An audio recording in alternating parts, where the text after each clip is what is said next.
सिद्धि की शादी के बाद वो ससुराल चली जाती है। पीछे रह जाती है भाभी रानी। सिद्धि के ससुराल जाते ही भाभी कहती है, अरे वाह जी वाह, सारे कपड़े मेरे। हाय रे पैंट, अरे वाह वाह, मजा आ जाएगा। अरे ये सिद्धि की अलमारी के सामने खड़े होकर क्या बड़बड़ा रही है? जाकर देख मेहमानों को विदाई की मिठाई मिली कि नहीं। अब हाँ माँ जी, क्यों नहीं, लेकिन पहले कपड़े तो बदल लूं। अब रानी आ जाती है सिद्धि के उन कपड़ों में जो वो ससुराल जाने से पहले घर छोड़ जाती है। अरे रानी, कुछ दिन रुक जाती। अरे ये तो सिद्धि बिटिया को मैंने ही दिया था, बड़ा ही फबता था उस पर, तुझ पर तो कुछ खास नहीं लग रहा। अब वो ना मेरे सारे कपड़े गीले थे तो सोचा पहन लूं। वैसे भी सिद्धि को कौन सा दिन पुराने आउटडेटेड कपड़ों को पहनना है। वैसे भी ये सूट तो मैंने तभी पहना था, वैसे खास है भी नहीं ये।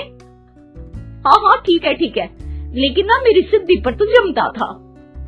सारे मेहमान चले जाते हैं और सिद्धि ससुराल से मायके पहली बार आती है। अपना घर, अपना कमरा, अपनी अलमारी।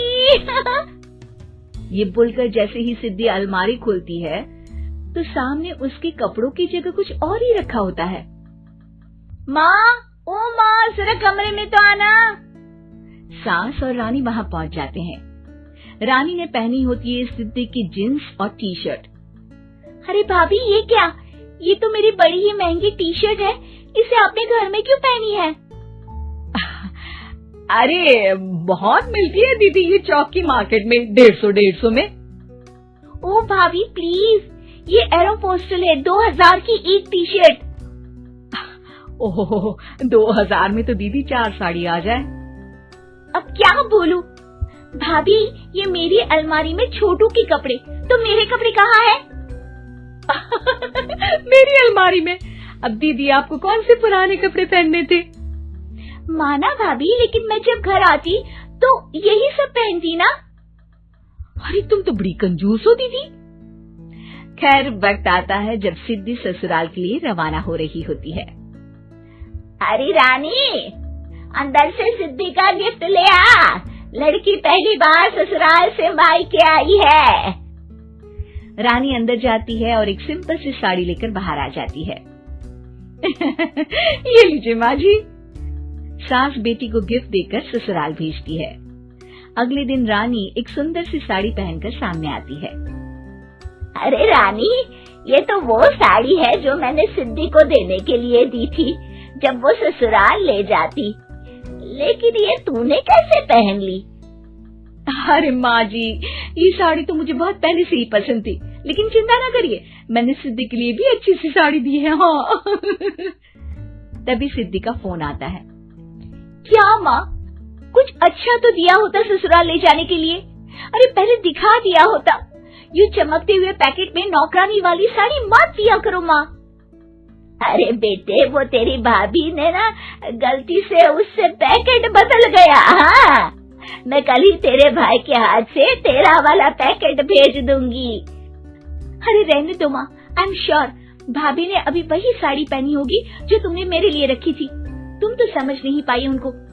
खैर छोड़ो, मैं ज्यादा बोलती अच्छी नहीं लगती, रहने दो, आपको उन्हीं के साथ रहना है, फिर बात करेंगे।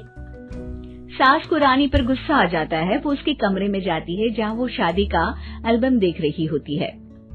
रानी, मार्केट जाकर एक ऐसी ही साड़ी लेकर आ, कल प्रतीक जाकर सिद्धि के घर दे आएगा।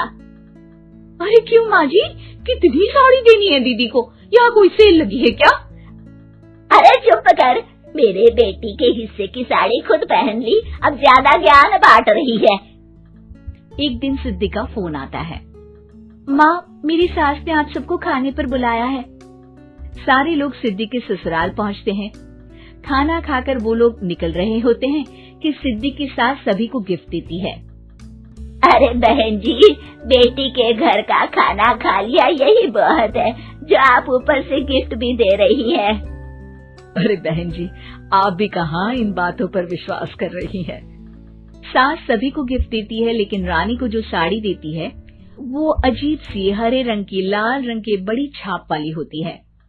अरे छी, ये कौन पहनेगा? सासू माँ को तो जरी वाली इतनी सुंदर, और मेरे लिए ये नौकरानी वाली। अरे भाभी, दरअसल मैं जब भी घर आती थी आप वापसी में ऐसी ही साड़ी देती थी ना, तो माँ ने सोचा कि आपको आपकी पसंद की ही साड़ी क्यों ना दी जाए। बेचारी रानी, बोलती भी तो क्या। सिद्धि और सास रानी का चेहरा देखकर हंसने लगती है, तो रानी समझ जाती है कि अपने ही बिछाए जाल में वो फंस चुकी है।